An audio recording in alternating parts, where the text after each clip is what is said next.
माझं पूर्ण नाव गोविंद दीपक तुरांकर, राहणार शेरगाव, तालुका जिल्हा चंद्रपूर. मी एकूण 6 शिबिरे घेतली. तर आता आपला विषय आहे शालेय शिक्षण आणि सुसंस्कार शिबिर. मी सुरुवात गांधींच्या ओळीपासून करतो की गुरुजींनी आयुष्य द्यावे तर धडे, अबुदा आदर्श ठेवून पुढे विद्यार्थी त्या पुढे जातो मी. जोपर्यंत आपला गुरुजी स्वतः आचरणात आणणार नाही तोपर्यंत त्याचे विद्यार्थी कसे घडणार नाही, ही खूप मोठी गोष्ट आहे.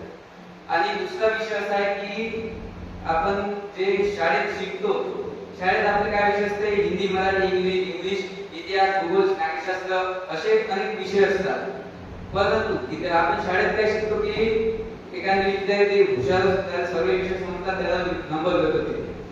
परंतु जो विद्यार्थ्याला ते जमत नाही सगळं, तो मग ठ या परिभाषेत मोडतो, त्याला एकदम खालच्या दर्जाला समजला जातो. मग तो काय करतो, एकदम मजुरी करतो किंवा मग लोकांचे काम करतो आणि आपलं जीवन उदरनिर्वाह करतो. परंतु शिबिरात आल्यानंतर जरी त्याला बौद्धिकरित्या येत नाही तरी तो मैदानी खेळात पटायचं असेल तर त्याचं भजन, आपलं लाठीकाठी, कराटे याच्यातून तो आपलं आयुष्य बनवू शकतो, आपल्या उदरनिर्वाह करू शकतो. आज आपल्या जगात कराटे याची सुद्धा स्पर्धा होतात.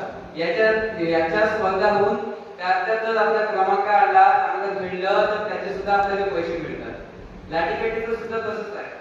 तर म्हणजे मुलात जो गुण आहे त्याकडे त्याला वळवलं पाहिजे, त्यामध्ये त्याला अजून त्याला सपोर्ट केला पाहिजे, जेणेकरून मुलं जरी त्याचा अभ्यासात मन नसेल, त्याला मैदानात मन असेल, मैदानी खेळात मन असेल तर त्याला ते करून दिलं पाहिजे, जेणेकरून तो त्या विषयात उत्तीर्ण होईल. त्या विषयात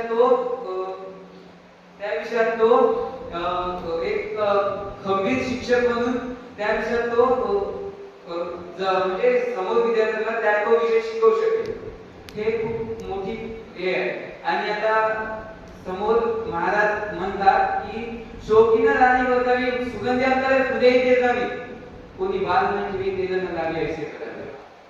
महाराज म्हणतात की महाराज तर फक्त 14 वर्ष शिकलेले होते, परंतु महाराजांनी एवढं सगळं लिहून ठेवलं. महाराजांनी 19 जीवन शिक्षणाबद्दल सगळी माहिती लिहून ठेवली. आश्रम धर्म यामध्ये महाराज जन्मताच कसं मुलगा वागलं पाहिजे, कसं काय केलं पाहिजे, त्याचा आदर कसा केला पाहिजे, आपल्या वागलं कसं पाहिजे, सर्व काही सांगितलं. या विषयावर बोलतो म्हणलं तर दिवसभर बोलू शकतो, परंतु वेळेची मर्यादा आहे. एवढंच बोलतो आणि थांबतो. जय गुरु.